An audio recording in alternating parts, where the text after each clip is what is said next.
Se você gosta de filmes de terror, provavelmente você já ouviu falar dos filmes Corra, Nós e Não Olhe. São filmes muito bons aí, super bem avaliados pela crítica, e são os únicos filmes que o Jordan Peele dirigiu, acredita? Nesse vídeo eu vou falar sobre esses 3 filmes, por que eles são tão bons, o que tá por trás deles, e por que mesmo com poucos filmes de terror na sua direção, o Jordan Peele se tornou uma grande referência no cinema de terror. Mas antes, deixa eu me apresentar. Oi gente, eu sou a Baby, e aqui nesse canal você vai encontrar muito filme de terror, curiosidades assustadoras e casos misteriosos.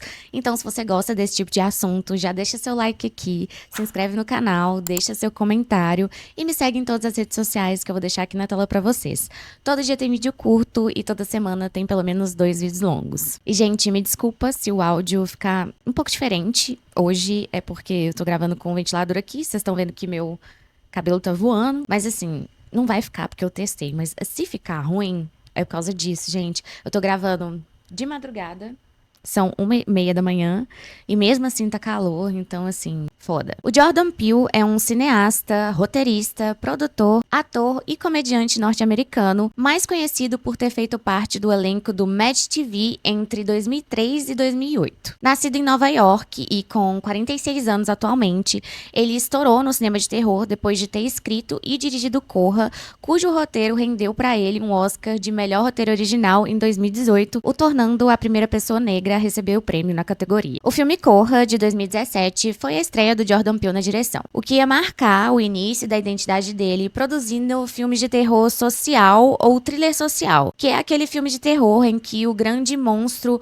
ou vilão é, na verdade, um problema social ali do mundo. A trama de Corra começa com uma cena em que a gente vê um homem negro caminhando num bairro suburbano ali à noite e, de repente, um carro branco aparece e um cara pega ele e joga ele no porta-malas. Depois disso, a gente vai conhecer e acompanhar a jornada do Chris, um fotógrafo negro que tá indo conhecer os pais da namorada dele, uma mulher branca chamada Rose Armitage. Só que o Chris tem uma preocupação ali e pergunta pra Rose se ela tinha avisado pros pais dela que ele era negro, porque ele tá ciente do racismo que existe ali na sociedade, então ele queria saber se ela tinha falado pros pais. E nisso a Rose fala que não contou, mas que tá de boaça, porque os pais dela não são racistas de jeito nenhum, eles até votaram no Obama, olha só. Bom, ele chega na casa e conhece os pais da Rose, a família Armitage. O pai dela é um neurocirurgião e a mãe dela é uma terapeuta que trabalha com hipnose para poder ajudar seus clientes com os vícios que eles têm. A família tem um papo muito estranho e toda hora eles ficam meio que tentando provar ali que eles não são racistas. O irmão dela também aparece por ali e ele tem um papo muito bizarro de como que os corpos negros podem virar máquinas de guerra se forem bem treinados. Durante essas situações em que a família fica lá tentando se provar não racista, mas sendo racista, o Chris se mostra claramente desconfortável naquela casa e o filme traz pra gente uma sensação muito sufocante. Junto com essa sensação sufocante, a gente vê a questão do racismo velado, que é o racismo praticado de uma forma, vamos dizer assim, maquiada. Você tá sendo racista, mas você não quer ser explicitamente racista. Porque eu, racista? Que isso? Jamais. Eu até tenho um amigo negro, votei no Obama.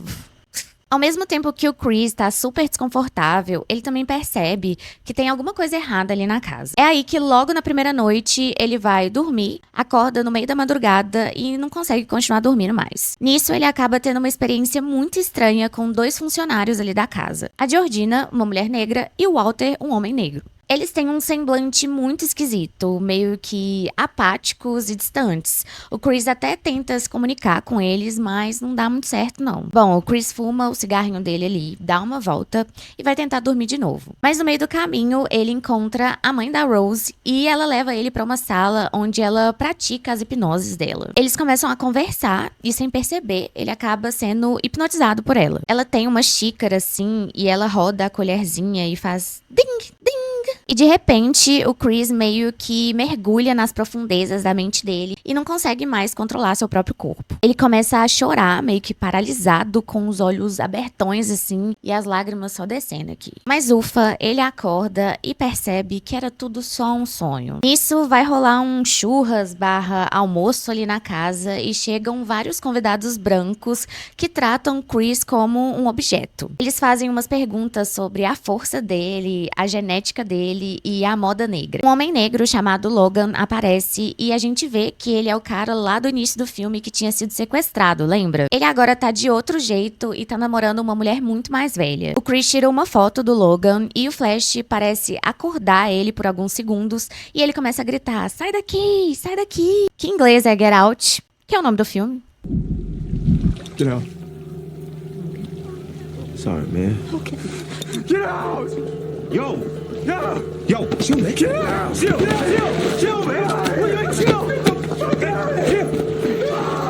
Tudo é meio que controlado ali e depois a família alega que ele teve uma crise convulsiva. O Chris e a Rose vão dar uma volta ali e nisso a gente vê que tá rolando um leilão silencioso com os convidados e que ali no leilão tinha a fotinha do Chris, ou seja, eles estavam leiloando ele entre os convidados brancos ali. Só que o Chris, ele já tá meio cabreiro com tudo e tá decidido a ir embora. Nisso, ele encontra no armário umas fotos da Rose com vários namorados e namoradas negras. Inclusive a Georgina e o Walter. Ou seja, a namorada dele tava meio que recrutando umas vítimas ali. Quando ele tenta sair ali da casa, a família não deixa. A mãe dá uma batidinha ali na colher e o Chris apaga e acorda amarrado numa sala. Na TV, um vídeo antigo tá passando e explicando o plano Coágula. Um plano em que pessoas ricas e brancas transplantam a própria mente pro corpo de uma pessoa negra. A pessoa dona do corpo não morre, ela fica consciente,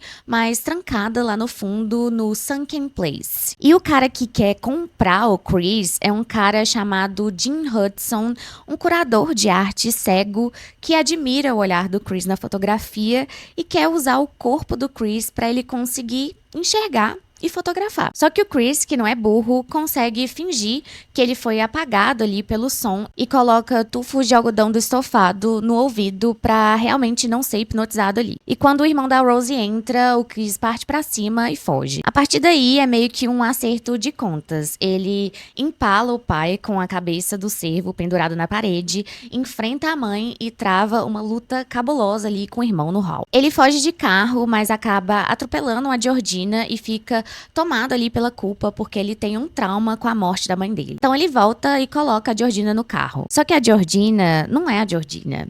É, na verdade, a avó da Rose dentro dela. A Marian Armitage, que acaba atacando ele ali e o carro bate. O Walter aparece correndo e ele, na verdade, é o avô da família Armitage, o Roman Armitage. O Chris dá um flash ali na cara dele e o verdadeiro Walter acaba voltando por um instante, pega a arma da Rose, atira nela e atira nele mesmo pra poder não voltar a ser controlado. E aí aparecem luzes da polícia e será que o Chris vai ser preso, mesmo ele sendo a vítima? No fim, quem tava dirigindo a viatura ali era o Rod, um amigo dele, que ufa, veio buscar ele e eles saem dali. Pois é, gente, que doideira, né? Bizarro, as pessoas brancas comprando os corpos de pessoas negras pra transferir sua própria mente pra esses corpos. Mas por que eles fazem isso? O que tá por trás dessa narrativa que o Jordan Peele quis passar pra gente através desse filme? Bom, no começo ali, tudo parece muito civilizado. Os sogros super simpáticos, a casa bonita, um discurso moderno, votou no Obama, que não sei o que lá. Só que o Jordan Peele mostra que essa simpatia é só uma fachada pra um tipo de racismo que não é escancarado. Ele é contido, ele é velado, ele dá aquele sorrisinho falso. É o racismo que elogia enquanto reduz a pessoa a um corpo. E que diz meio que relaxa, que todo mundo aqui é mente aberta, enquanto decide o que a pessoa pode sentir, falar e fazer. Aquela hipnose ali da mãe é a metáfora central do filme. O Sunken Place é o lugar onde a pessoa que tá ali presa na mente vê tudo e não tem voz. É o silêncio imposto e a sensação de existir no fundo da sua própria vida, como tantas vezes acontece com pessoas negras em espaços brancos que juram ser acolhedores. Quando chega o dia do churras lá com os amigos da família, as conversas param de ser sutis. A galera apalpa o bíceps do Chris, alguém pergunta se a experiência de ser negro é uma vantagem ou desvantagem. Um cara com luva de golfe puxa papo sobre o Tiger Woods e um outro solta que black is in fashion, tipo que ser negro tá na moda. Parece um elogio ali, mas é um mercado. Eles estão avaliando a mercadoria. Não por acaso, porque o leilão vai acontecer logo depois. Silencioso, discreto, com uma cartelinha de bingo, uma coisa bizarra que remete a leilões de escravos. E o filme esfrega isso na nossa cara. O corpo negro continuou sendo objeto de desejo e de uso, só que agora no viés da ciência, saúde e longevidade. E aí que entra a pergunta: por que esses brancos compram corpos negros para poder transferir a mente? Tem motivos práticos e motivos simbólicos para isso. Algumas dessas pessoas brancas estão envelhecendo ou têm limitações. O Jim Hudson, por exemplo, é branco e ele quer o olhar do Chris. Os avós Armitage buscaram juventude e performance. Outros querem prolongar a vida, dar um upgrade em força, resistência, beleza e em tudo aquilo que eles fantasiam como atributos melhores no corpo negro. Mas não para por aí não. Tem também o desejo de se apossar do que a cultura negra produz. O talento, a criatividade, o estilo, sem viver as consequências de ser negro. É o sonho torto ali da família Armitage dos convidados. Curtir a negritude como acessório, mantendo por dentro a mesma mente, a mesma classe, o mesmo poder e a mesma branquitude. O filme meio que coloca essa contradição o tempo todo. A polícia que para o carro na estrada pede documentos do Chris e não da Rose. E lá no final também, quando a gente vê as luzes da viatura, a gente já sabe qual seria o desfecho normal para um homem negro cercado de corpos brancos. O Jordan Peele até filmou um final alternativo em que o Chris é preso justamente para mostrar que o sistema costuma punir o negro mesmo quando ele só tá tentando sobreviver. Então, em resumo, Corra critica o racismo velado que se veste de progresso e o uso do corpo negro como mercadoria. Os brancos ali não compram o corpo negro só porque estão morrendo. Eles compram porque eles querem viver mais e melhor em corpos que eles fetichizam, porque acreditam que esses corpos entregam vantagens e, de quebra, o charme cultural que eles consomem há séculos. É, gente, filmaço, né? Não é à toa que Corra ganhou o Oscar de melhor roteiro original em 2018. Seguindo para a direção do seu segundo longa, em 2019, o Jordan Peele presenteou a gente com mais um terrorzão. O filme Nós, estrelado pela diva Lupita Nyong'o. A história de Nós começa com um flashback de 1986. A campanha Hands Across America, todo mundo de mão dada para unir o país, tá passando ali na TV. A menininha Adelaide tá num parque de diversões ali na praia de Santa Cruz. Ela acaba se perdendo dos pais e entra num brinquedo que é um tipo de labirinto de espelhos e lá dentro ela encontra uma cópia idêntica dela mesma. Parece que alguma coisa quebra dentro dela naquele dia. A gente vê que depois desse incidente ela para de falar e precisa ir numa psicóloga ali quando criança que incentiva a menina a praticar artes, dança, canto para poder superar esse aparente trauma. Anos depois, a Adelaide volta para a mesma cidade com o marido Gabe e os filhos Zora e Jason. Um casal de amigos do Gabe, os Tyler, convida eles para ir para a praia. Aquela mesma praia que a Adelaide se perdeu. E ela fica super receosa porque ela tem muito medo daquele lugar. No fim das contas, ela topa ir, mas ela tá claramente desconfortável com aquela situação. Nisso, ela começa a ver o número 1111 por toda parte. E até cruza com um cara esquisito ali segurando um cartaz escrito Jeremias 1111, que ela também viu quando ela era criança. Eles voltam pra casa depois de uma interação um tanto quanto estranha ali com os amigos do Gabe. Tá tudo de boa à noite quando, do nada, uns estranhos aparecem parados ali na entrada da casa. E é aí que eles descobrem que esses estranhos são 4 pessoas exatamente iguais a eles. Os acorrentados, que são uns doppelgangers que usam um macacão vermelho, luva de couro e tem umas tesouras douradas assim na mão. A doppelganger da Adelaide, que se chama Red, tem uma voz que é meio assim, ela fala assim, mas é tipo uma voz meio rouca. Enfim, ela explica quem são eles.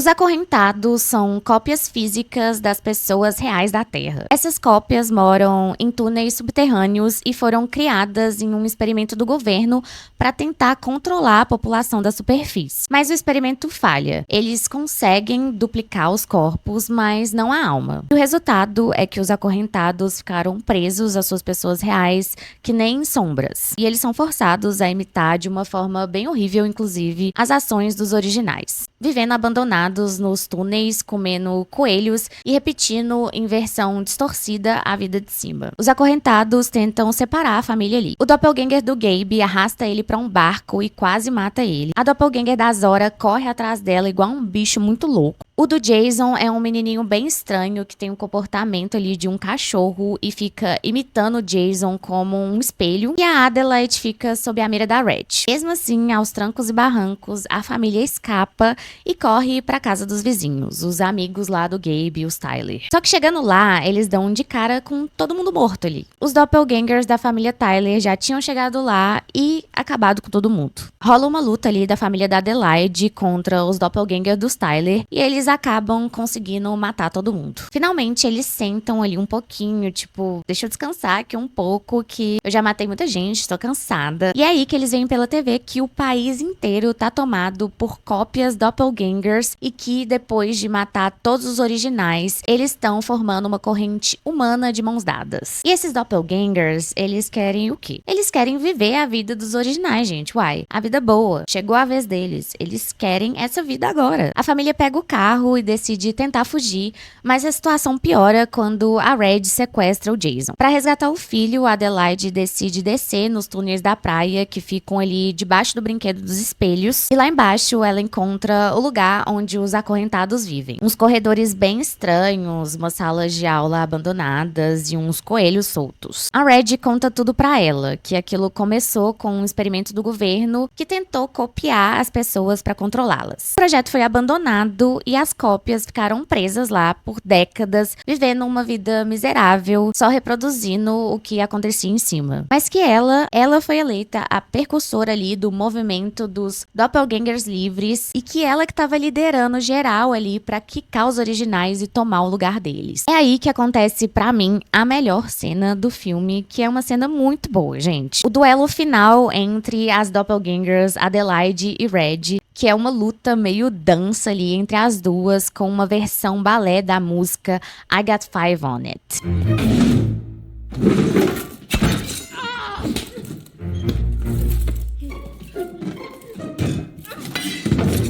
E quem ganha é a Adelaide original. Mas será que é a Adelaide original mesmo?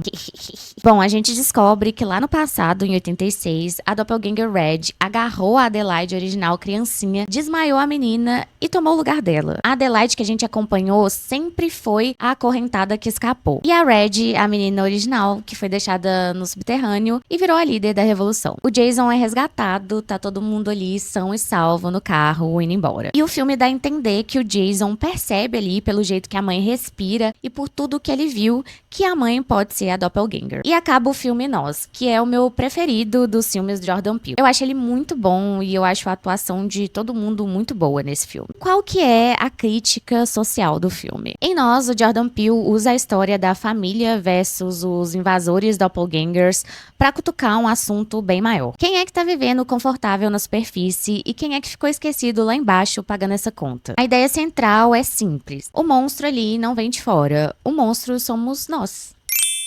Por isso, o filme abre com espelhos e duplica cada personagem. Quando a família da Adelaide encontra os acorrentados, não é só um susto, é meio que um acerto de contas. Enquanto a galera de cima tá fazendo um churras, um passeio na praia, uma piadinha de rico, os de baixo passaram a vida inteira imitando sem escolher. Presos naquele lugar frio, horrível, comendo coelho e repetindo gestos que não eram deles. Um recadinho meio de que o conforto de uns foi construído sob a história invisível possível de outros. A corrente de mãos dadas dos doppelgangers e também da propaganda no início deixa isso ainda mais claro. Lá nos anos 80, a campanha Hands Across America prometia unir o país com um grande gesto simbólico. A ideia era arrecadar dinheiro e chamar a atenção para a fome, a falta de moradia e a pobreza no país. A versão dos acorrentados pega esse símbolo bonitinho e vira do avesso. Agora a corrente é vermelha e atravessa a cidade depois de um massacre. E não resolve nada, só escancara o vazio por trás da caridade de fachada. O Jordan Peele tá dando a entender que todo gesto de campanha de caridade emociona, rende foto, mas não conserta a estrutura social. Tem também a crítica à nossa mania de inventar o nós e o eles. A revelação de que a Adelaide de cima era, na verdade, a cópia que tomou o lugar da original não é só um plot twist, é uma pergunta moral. Se você sobe na vida ocupando o espaço de alguém que foi deixado pra trás,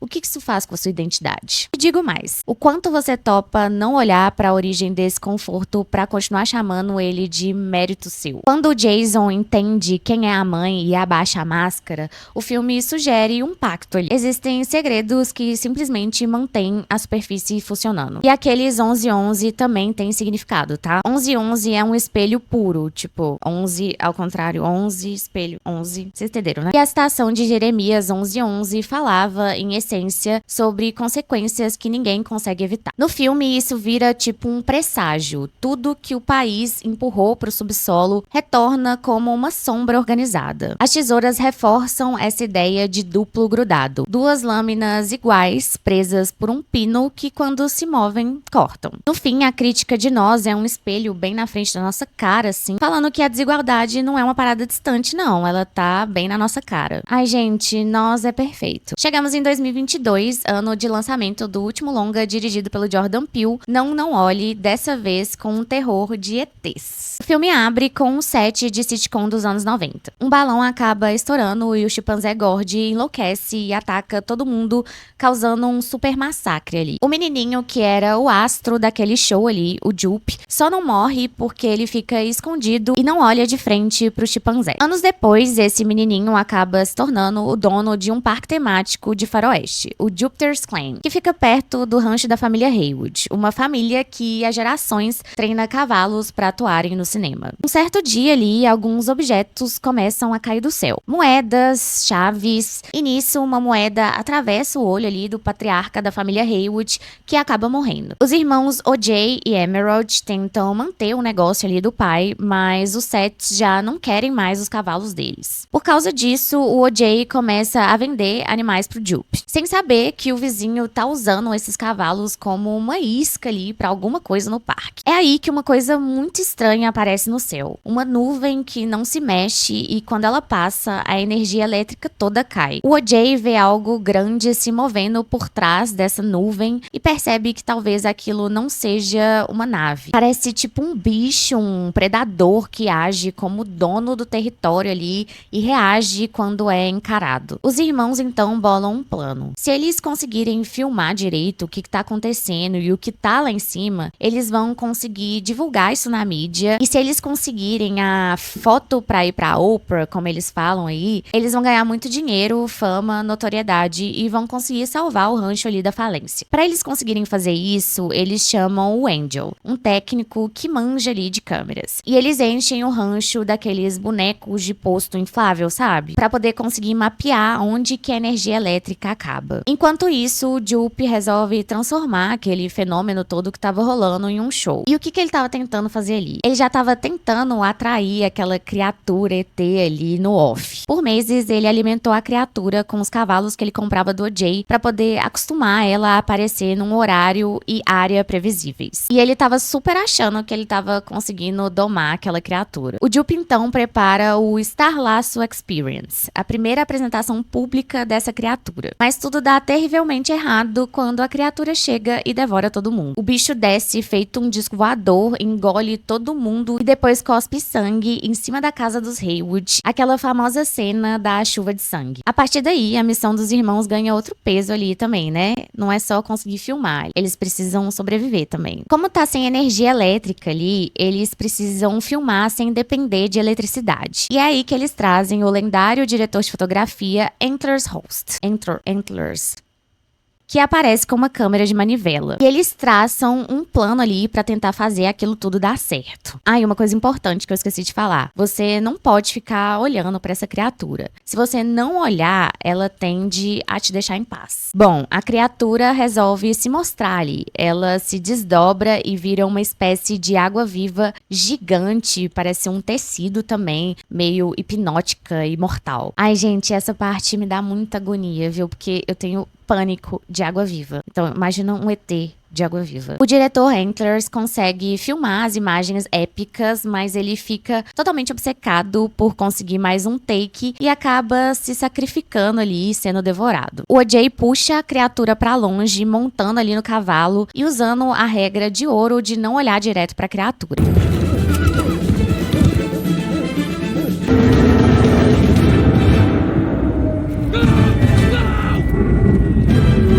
E a Emerald corre ali pro parque. E o que ela faz, gente? Ela solta ali um balão gigante no céu pra criatura ser atraída por esse balão. O plano dá certo e o bichão engole o balão e o balão explode dentro dele. Ao mesmo tempo, ela aciona um brinquedo que tem ali no parque, que é tipo um poço que tira fotos do céu e depois as fotos são impressas. E é aí que eles conseguem capturar finalmente aquela loucura toda que estava acontecendo ali. Quando a poeira abaixa, a Emerald olha pro horizonte e vê, ou acha que vê, o O.J. montado num cavalo igual a um herói de faroeste.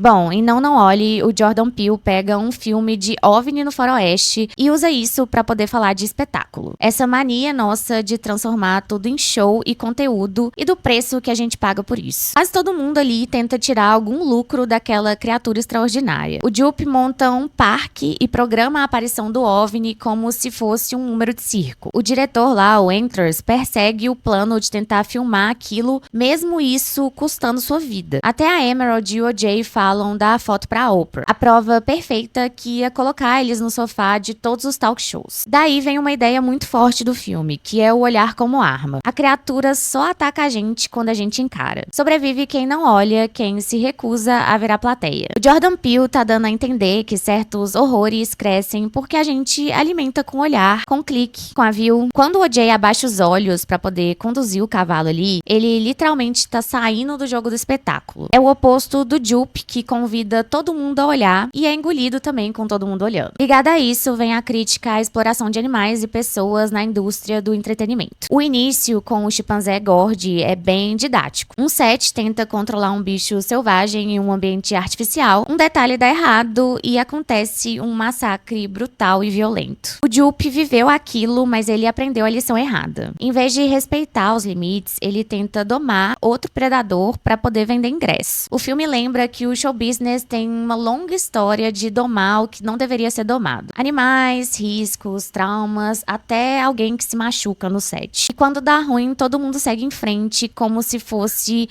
um azar na produção. O Jordan Peele também cutuca ali a monetização do trauma. O Jupe transformou a tragédia de infância dele num museu praticamente. Ele conta a história como se fosse algo glamuroso. É meio que a maneira de Hollywood e da internet de polir as dores reais até elas virarem atração. Quantas vezes a gente fica hipnotizado por uma desgraça alheia porque ela dá audiência? No fundo, Não Olhe tá falando da atualidade mesmo. A criatura funciona como uma metáfora do algoritmo. Quanto mais você dá isca, mais ela volta. Quanto mais a gente encara, mais perigosa ela fica. E quando a gente para de olhar, ela perde a força. O filme não demoniza as câmeras e a gravação, mas ele questiona o que a gente tá disposto a sacrificar por um take perfeito. Às vezes, sobreviver é escolher não fazer parte do show. Pois é, galera, o Jordan Peele não dá ponto sem nó, né? Por isso, é dica certeira de boa os filmes dele. Pena que sejam só 3 até então. Mas eu espero que venham mais por aí. Inclusive, dia 18 de setembro agora, vai estrear um filme que foi produzido por ele. O filme Him, que também vai vir com o título de GOAT. Não sei até hoje qual que é o título original desse filme. Enfim, vai trazer um terror social com crítica à cultura do GOAT nos esportes. E o preço de ser o maior de todos os tempos nessa indústria. Achei esse tema super super interessante, tô ansiosa pra ver. Apesar da direção não ser dele, eu confio na produção dele também. E você, qual filme dirigido pelo Jordan Peele você gosta mais? Deixa a sua opinião aqui nos comentários e se você chegou até aqui no final do vídeo e gostou desse conteúdo, não esquece de deixar seu like aqui pro YouTube entender que você gostou do meu vídeo e entregar ele pra mais pessoas. E minha franja toda torta o vídeo todo, né? Foda-se. E também se inscreve por aqui pra conferir mais conteúdo assim. Beijos aterrorizantes e até o próximo vídeo.